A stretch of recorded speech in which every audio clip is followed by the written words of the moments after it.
यहाँ सामने आपको एक स्प्लिट एसी नज़र आ रहा है जो रूम काफ़ी बड़ा है, एसी भी काफ़ी बड़ा है। यहाँ पे देख सकते हैं ये काफ़ी बड़ा यूनिट है और ये 2 टन की एसी है।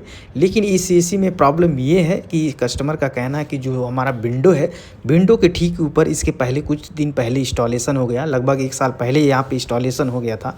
तो लेकिन यहाँ से इनका कहना है कि यहाँ से निकाल के हमको उस दीवार पे एक साइड में रखना है, क्योंकि यहाँ पे जब भी कॉटन या पर्दा कुछ भी लगाते हैं तो एसी डिस्टर्ब करता है। तो एक कस्टमर का यही प्रॉब्लम था। तो यहाँ पे हमको इसको रीइंस्टॉलेशन करने आए हैं। देखिए आपका इंडोर एसी जो हमारा एसी जब भी हम इंस्टॉलेशन करते हैं, या आप नया लगाएं या आप रीइंस्टॉलेशन करें तो आपका काम सेम होता है। लेकिन आप सेकेंड हैंड में जब रीइंस्टॉलेशन करते हैं आपको वहाँ पे कुछ ध्यान देना था। तो सबसे पहले हमको करना क्या है, आपको यहाँ पे जो आउटडोर यूनिट है ये आपको एसी को ऑन करना और यहाँ पे जो गैस इसको बैक करना है। तो जैसे हमारा कंप्रेसर जब ऑन होगा, ऑन होने के बाद से आपको डिस्चार्ज लाइन को पहले बंद करना होता है। यहाँ पे जैसे मैं वीडियो के अंदर में डिस्चार्ज लाइन पहले बंद किया।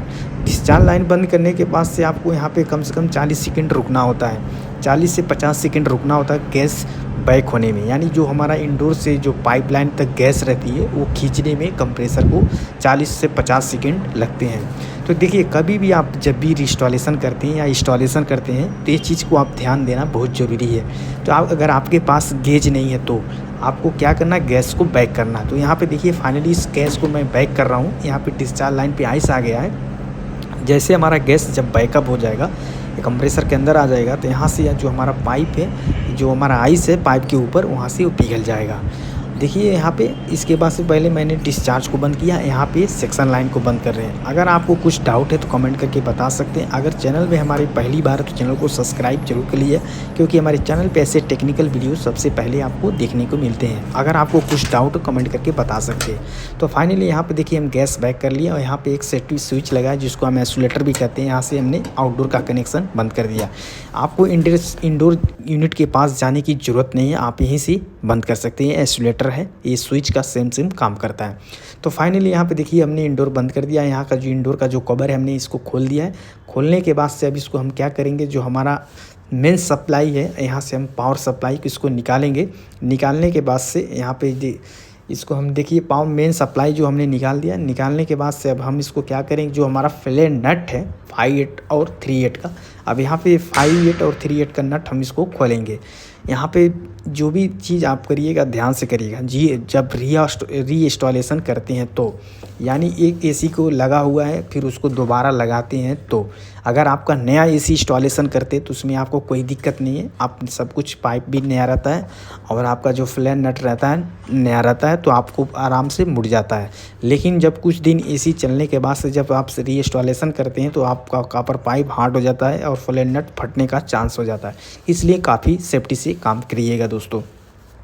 तो फाइनली यहाँ पे हमने फ्लैट नट को खोल दिया और इंडोर को निकाल दिया। इंडोर निकाल के यहाँ पे रख दिए नीचे भी रखने के बाद से अब हम इसका जो प्लेट है, प्लेट खोल के हम बाहर करेंगे। प्लेट खोलने के बाद से फिर हम इसको इंस्टॉलेशन करेंगे। तो यहाँ पे फाइनली इस प्लेट को हमने खोल दिया। प्लेट खोलने के बाद से अब हम इसको जो साइड वाले दीवार पे था, जो साइड में है, वहाँ पे हम इसको लगाएंगे। देखिए जब भी आप इंस्टॉलेशन करते हैं, अगर आप बैक टू बैक इंस्टॉलेशन करते हैं तो जो हमारे इंडोर से जो हमारा प्लेट की डिस्टेंस यानी दूरी होती है वो कितना रखना चाहिए, आपको प्रॉपर मापना चाहिए। देखिए किसी भी ब्रांड में अलग अलग आता है। कोई भी ब्रांड का एसी हो, Haier Voltas, Samsung, LG, Panasonic, किसी भी कंपनी का हो, आपका सबका डिफरेंट साइज आता है। तो फाइनली यहाँ पे हम इसको प्लेट लगा दिए इंडोर यूनिट में। अब यहाँ पे हम माप करेंगे जो हमारा कॉपर पाइप है, गैस की पाइप, यहाँ पे कितनी होल करना चाहिए। तो यहाँ पे 3 से और 6 के बीच में हमको होल मारना है। यहाँ से 3 इंच, जो हमारा इंडोर्स के प्लेट से 3 इंच, और यहाँ पे भी सबसे दूरी में हम 6 इंच। तो फाइनली यहाँ पे देखिए सबसे पहले हम इंडोर का जो प्लेट है लगाएंगे। यहाँ पे इंडोर हमने लगा दिया। जब भी आप इंडोर लगाएं तो जो हमारा लेवल है, वाटर लेवल आपको देखना बहुत ज़रूरी है दोस्तों। जब तक आप वाटर लेवल सही से नहीं देखेंगे तो आपका एसी जो है राइट साइड में झुका रहेगा, कभी लेफ़्ट साइड में झुका रहेगा। ऐसे केस बहुत आते हैं। बहुत सारे टेक्नीशियन को हमने देखे हैं कि कभी ए साइड में, कभी ए साइड में, कभी वो साइड में झुका रहता है। एक बार आप प्रॉपरली काम करेंगे तो आपको ऐसी कभी भी प्रॉब्लम नहीं आएगी। तो यहाँ पे फाइनली हमने ये प्लेट को लगा दिया। अब हम 3 इंच और हमारा 6 इंच की जो दूरी थी, अब वहाँ पे हम इसको माप करेंगे। इसके बाद से होल करेंगे।